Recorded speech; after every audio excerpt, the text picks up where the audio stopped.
Games video. In this series I'm going to be teaching you how to play the Hobbit Strategy Battle Game. We're going to start off in this video with the basics. Here we have the tools you need to get started playing the game. Now the obvious part, you need an army. So I've got a few models down here. A good way to start playing is to maybe have a friend and play good versus evil. So we've got a couple of good models down here, a couple of evil models down there. The game focuses mainly around six-sided dice, so you're going to need a few of those as well. And of course all the measurements are done with a tape measure. There's a basic one from Games Workshop. Of course you're going to need a copy of the rules. This is the small rule book that is in the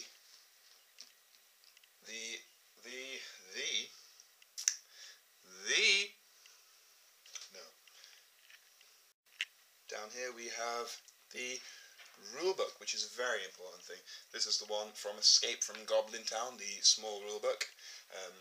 There is also the large rulebook that features a bit more content, including the rules for a few models that are in the Unexpected Journey. So if you want those, it'll be best picking up the large rulebook.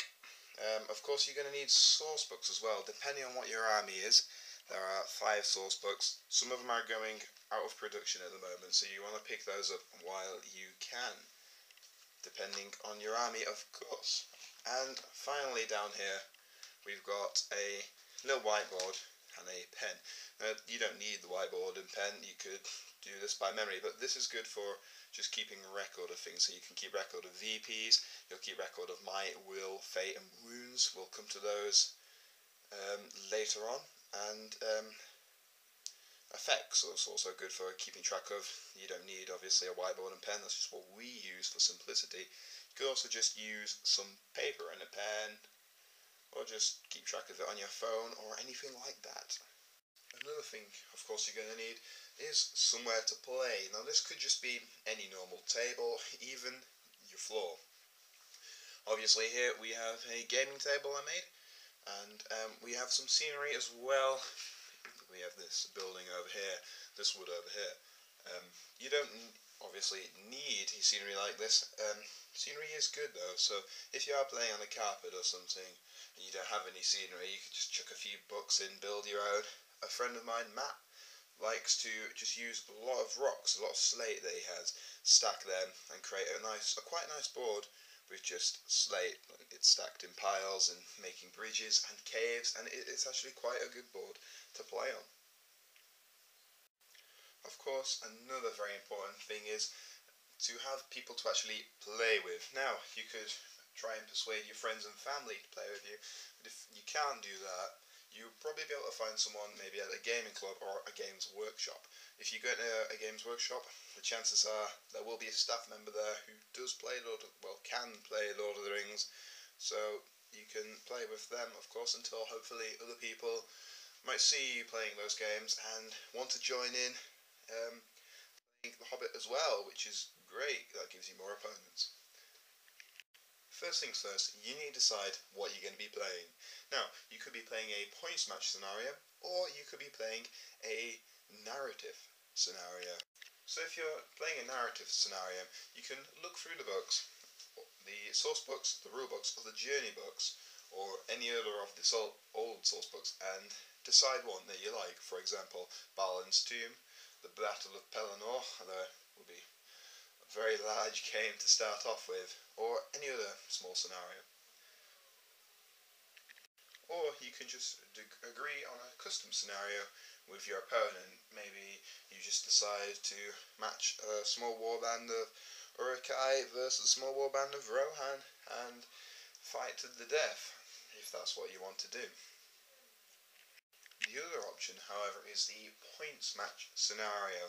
So in the source books or rulebook, depending on which models you've got, you will find the points for the models. All you need to do then is agree on a points limit and add up a force that's equal to or below that points limit.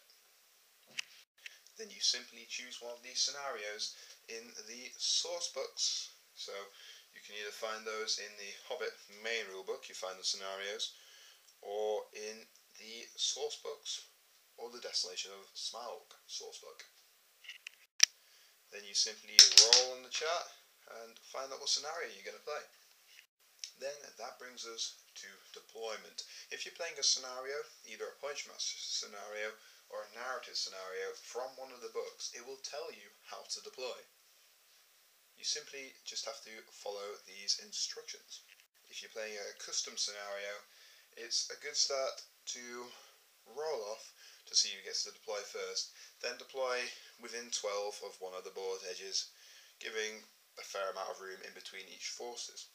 However, in the modern age of the Hobbit, forces often do deploy a lot closer, so it might be a good idea to use one of the deployments from the sourcebooks. Sometimes you'll be playing a scenario that doesn't even have deployment in.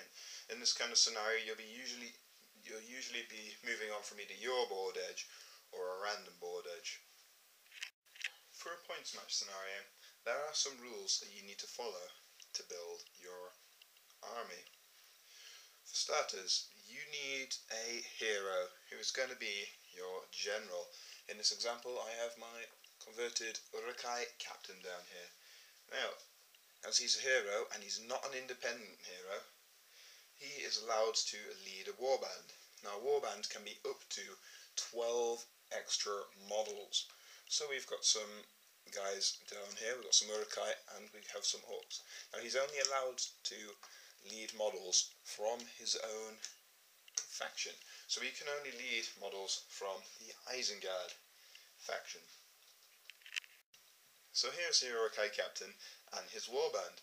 But what if I wanted to add another hero or have more models on the board? Well, I can do that. I just need to add my other hero there. And we've got Saruman here on horse, and he can also have a warband of up to 12 guys. But what if I wanted a hero or some warriors from another faction? Well, I can do that too, as long as everything's evil here, or everything's good. We can add the Witch King down here, or any other hero from evil, and he can also lead a warband of up to 12 guys. So we've given him some orcs there. Another restriction when building an army in this way is bows. Now, there is a bow limit, which is 33%, rounded up bow limit per faction. However, in some cases this is different, and they'll have rules in their own faction. So we have 14 warriors in all here, and only 4 of them have bows. So for this section here, the bow limit is fine. But if, say, we added these 4 orcs with bows into the Mordor warband, obviously then we have 7 models in that warband, and 4 of them have bows, which is a lot more than a third bow. So if you take 2 of them away, we have 5. So we have 5 models in that warband, and a third of 5 is 1.6, something or other. But because we always round up, it becomes 2. So 5 models, 2 with bow, and that's legal. That's perfectly fine for the bow limit. Another restriction is independent heroes. Some heroes have this symbol next to them, which means that they are independent. Independent heroes cannot lead warbands. However, they can be in a warband, so to speak, by themselves. So Saruman isn't independent, so he can lead a warband. But if he was independent, he would have to be on his own without being able to lead. Another restriction are heroes who come together in pairs or sometimes in threes. Now, when these heroes are brought together, it means one of them you can select to be the warband leader, and the other just joins in the warband, counting as a normal warrior, which means that together they can only lead another 11 models, because one of them takes up that slot, and the other one takes up the slot of the of the warband leader. So obviously in this case of Shaki and Worm down here, Shaki would probably be the leader and Worm would join his warband. And we have Eldan and Elrahir down here. One of them would be the warband leader and the other would just join the warband.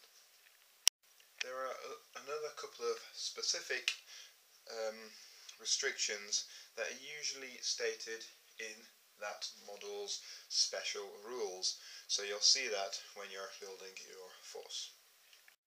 So that was the getting started and pre-game portion of the tutorials. Please stay tuned for the movement tutorial, which will be next. Don't forget to rate, comment, like share and subscribe! That'll have to be, won't it? Just stop it. Oh.